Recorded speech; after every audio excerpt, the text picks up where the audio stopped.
આપણે એગ્રી કોમોડિટીઝના કારોબાર તરફ આગળ વધીએ અને એગ્રી કોમોડિટીઝના આજના કામકાજ ઉપર નજર કરી લઈએ તો આજે પણ આપણને હળદરમાં દબાણ સાથેનું કામકાજ જોવા મળી રહ્યું છે. ધાણા અને જીરામાં પણ અડધાથી 5% દબાણ બનતું જોવા મળી રહ્યું છે. વધારે ચર્ચા કરવા માટે ટ્રેડબુલ સિક્યોરિટીઝના ભાવિક પટેલ આપણી સાથે જોડાયા છે. ભાવિકજી, ગુડ મોર્નિંગ અને સ્વાગત છે આપનું CNBC બજાર પર.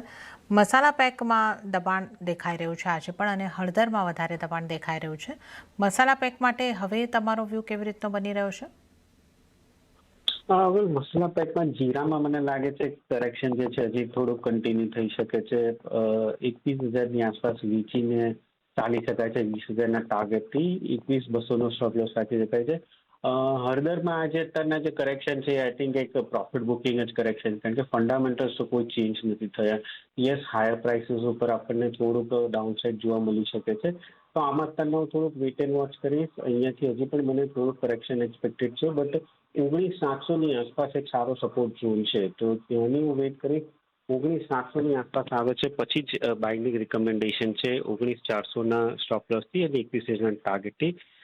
ધાણાની વાત કરીએ તો ધાણામાં એકદમ ફ્લેટ કારોબાર છે અને સૌથી સારામાં સારું આપણે જોઈએ સ્પાઇસ કોમ્પ્લેક્સમાં તો ધાણામાં જ તેજી દેખાઈ રહી છે. અગેન 14,800 જ્યાં સુધી બ્રેક નથી થતો ત્યાં સુધી તેજી યથાવત રાખવી છે. તો આમાં 15,200ની આસપાસ બાય કરી શકાય છે 15,700ના ટાર્ગેટથી અને 15,000નો સ્ટોપ લોસ રાખી શકાય છે.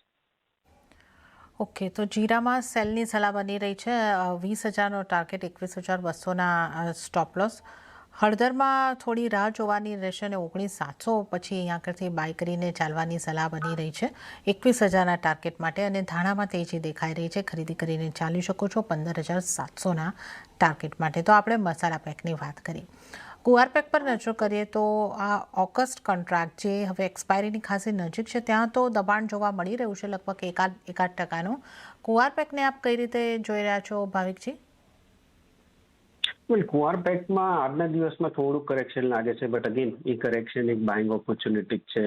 ઓવરઓલ અહીંયાથી મેં જેમ કીધું કે 5,800ની નીચે સીડ નથી જતું અને 11,000ની નીચે ગમ નથી જતું ત્યાં સુધી આપણે વ્યૂ બાય એન્ડ એક્સચેન્જ રાખવું જોઈએ.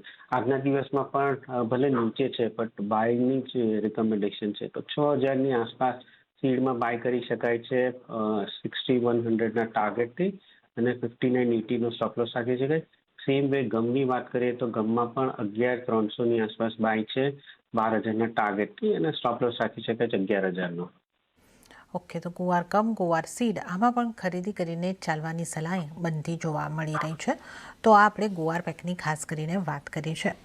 આ ઉપરાંત કોકુડમાં આજે થોડી ખરીદારી આવી છે અને કેસ્ટરમાં ફ્લેટ ટુ નેગેટિવ કામકાજ છે. આમાંથી કોઈ કોમોડિટી પર ભાવિકજી તમારી સલાહ બનશે? વેલ, આઈ થિંક કોકોડમાં ઓલરેડી આપણને સારું એવું રનઅપ આવી ચૂક્યું છે. હવે પ્રાઇસીસ જે છે 4,200ની ઉપર સસ્ટેન નથી કરી રહ્યો. છેલ્લા 2-3 દિવસ આપણે જોઈ રહ્યા છીએ કે એ જ હાઈ આવે છે અને ત્યાંથી જ કરેક્શન થાય છે. તો હવે લાગી રહ્યું છે કે ઇન્ટરમીડિયેટ ટોપ ડેફિનેટલી બની રહ્યો છે. અહીંયાથી રિસ્ક રિવોર્ડ ફેવરેબલ નથી હવે લોંગ પોઝિશનમાં. તો આઈ થિંક એકવાર એગ્રેસિવ ટ્રેડરો એ લોકોએ 40-10ના સ્ટોપ લોસથી કપાસિટી ફોલમાં શોર્ટ કરી શકાય છે. નીચે આપણે ડાઉનસાઇડ હજી પણ સારી એવી મળી શકે તો 4,000 સુધીના લેવલ આવી શકે છે. તો શોર્ટ ટર્મ માટે 2-3 દિવસના માટે 40-10ના સ્ટોપ લોસથી શોર્ટ કરી શકાય છે. 4,000નો ટાર્ગેટ રાખી શકાય છે. જી, અને આ ઉપરાંત પામ ઓઇલના મલેશિયાવાળા વાયદા જે છે ત્યાં કિંમતો આપણને વધતી જોવા મળી રહી છે. અહીંયા આગળથી આપણે જો આપણા ઇમ્પોર્ટની વાત કરીએ તો જુલાઈ મહિનામાં ઇમ્પોર્ટ પણ 10 મહિનાના ઉપલા સ્તરે પહોંચતો જોવા મળ્યો છે. તો સ્થાનિક બજારમાં ખાદ્યતેલની કિંમતોને આપ કઈ રીતે જોઈ રહ્યા છો?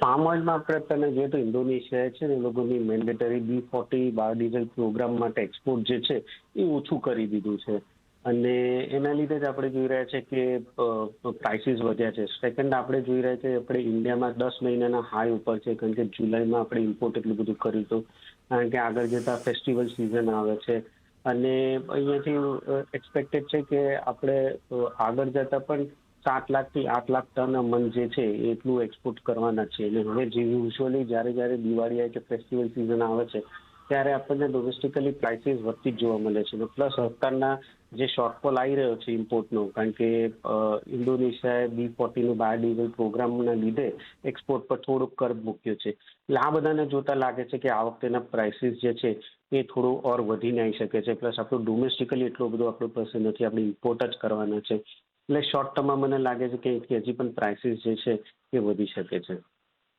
ઓકે, તો આપણે આ ખાદ્ય તેલની વાત કરીએ અને શોર્ટ ટર્મમાં તો કિંમતો વધવાની શક્યતા આપણે જોઈ રહ્યા છે. અને ભાવિકજી, આપનો આભાર અમારી સાથે આ શો પર જોડાવા બદલ, અને તમામ માફ કરશો એગ્રી કોમોડિટીઝ અંગે આજે આપણે ચર્ચા કરી છે એ માટે આપનો આભાર.